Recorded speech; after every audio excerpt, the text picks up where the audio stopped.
one of the main parts is what I call the lost girls. And these are all the girls, starting with Mary Wollstonecraft, who have had all this kind of abuse and brokenness in their lives. And these are not accidental. These are actually pretty essential to why it is that they got to this point, where they're pushing for these different elements of feminism that we know today.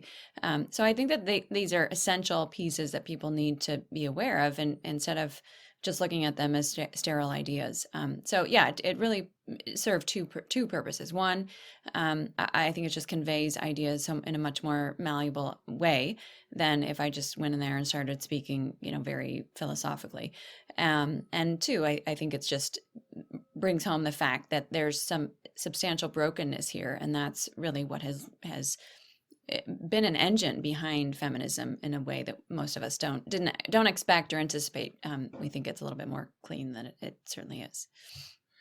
Right, right.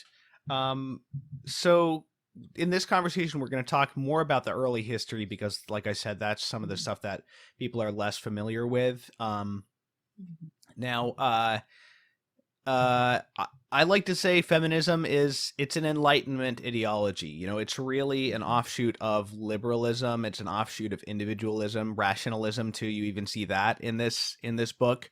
Yeah.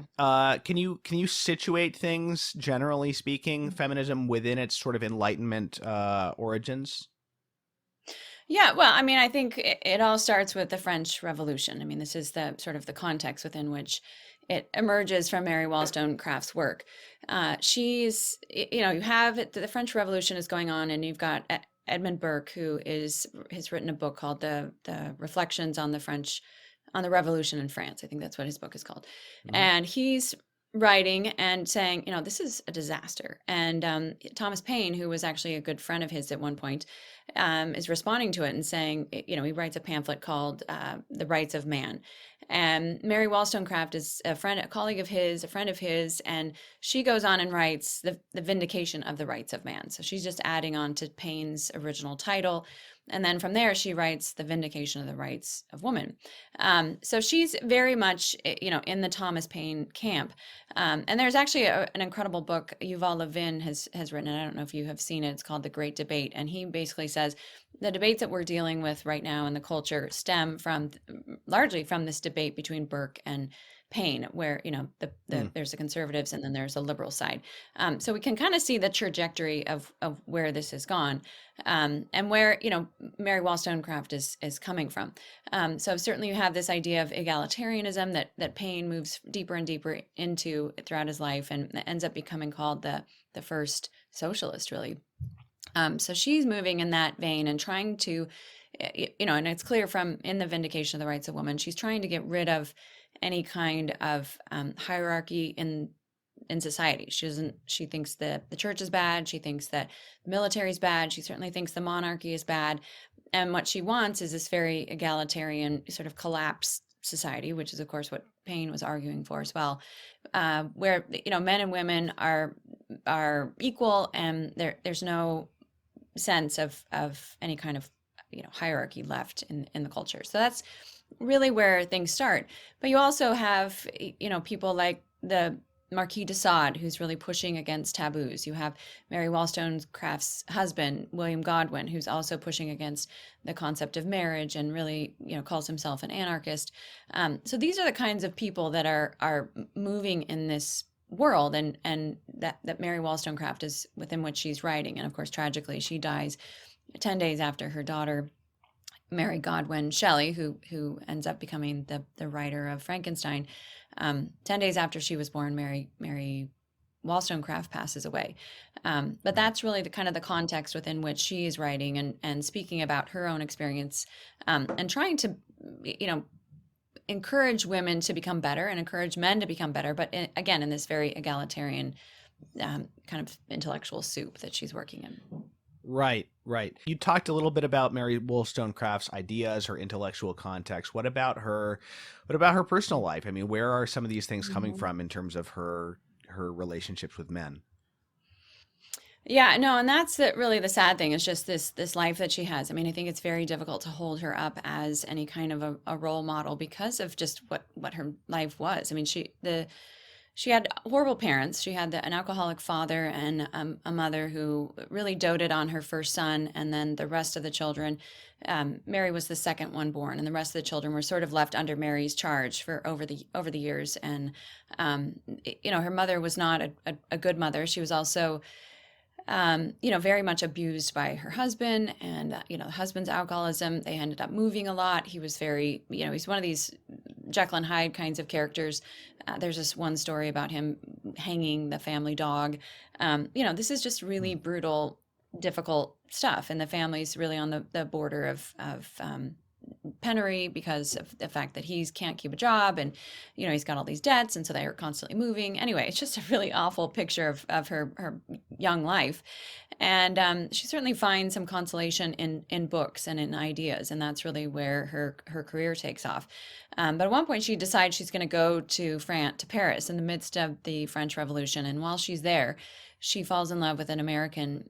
His last name was Imlay, and they end up conceiving a child together. And he doesn't marry her, but he tells the embassy that they're married, and that actually saves her from the guillotine. Otherwise she probably, like many of her friends, would have ended up being killed in the bloodiness of the French Revolution. So she has a daughter named Fanny. Imlay sort of leaves her. There's all this years of back and forth. Will he finally commit to her, on and on. And in the process, she finally realizes that he's moved on, and she tries to commit suicide twice, and finally kind of pulls her life back together again. And that's when she meets William Godwin.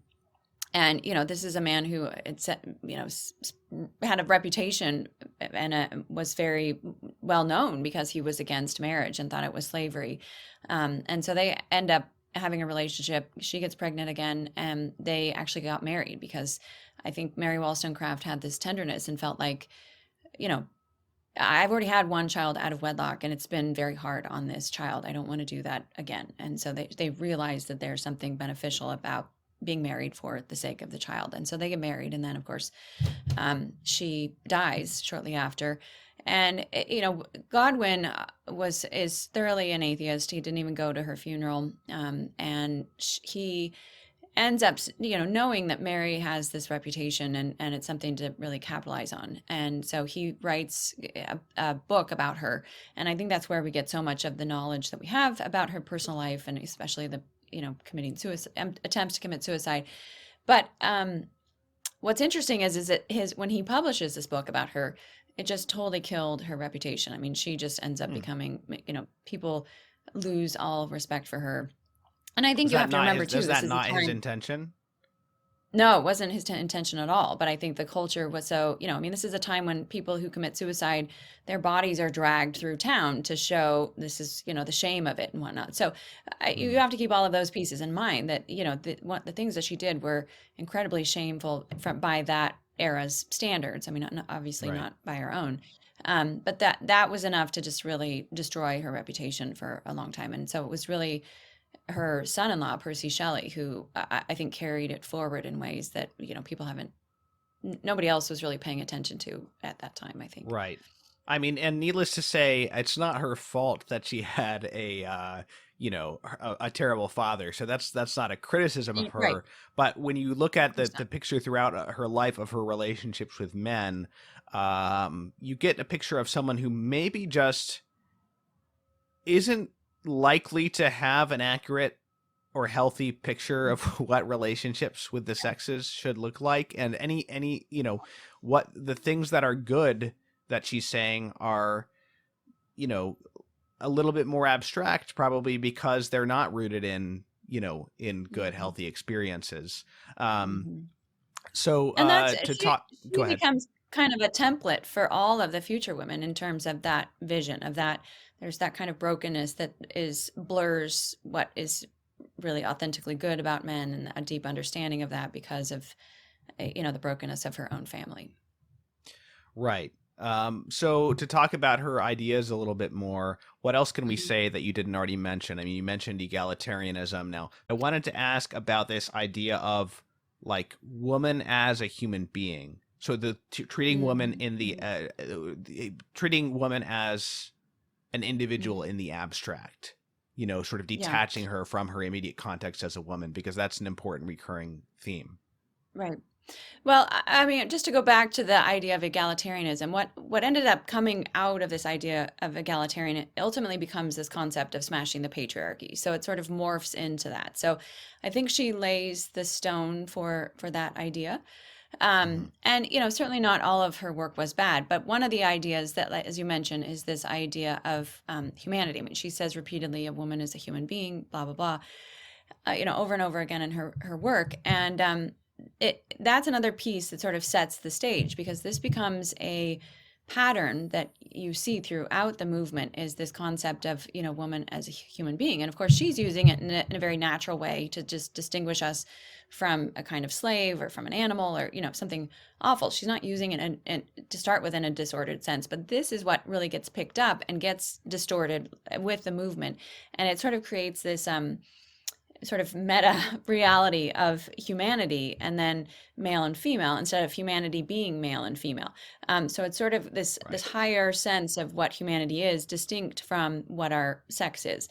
And so this doesn't seem as important when you're talking about Mary Wollstonecraft in her era, but it becomes much more important as we move forward, because this is what's being used by later on by the existentialists like Simone de Beauvoir and others, who will look to this sort of articulation of humanity as this distinct category that people can sort of just exist in, but they don't have to be male or female. So I think that's an important element. And there was one more thing I was going to mention related to that. Oh, I think the other thing that she did in terms of the movement itself, which is really to ask the question, how do we help women? And I think that that's the intention of so many of these feminists. I think it's the intention of so many current day feminists. I think this is really the desire.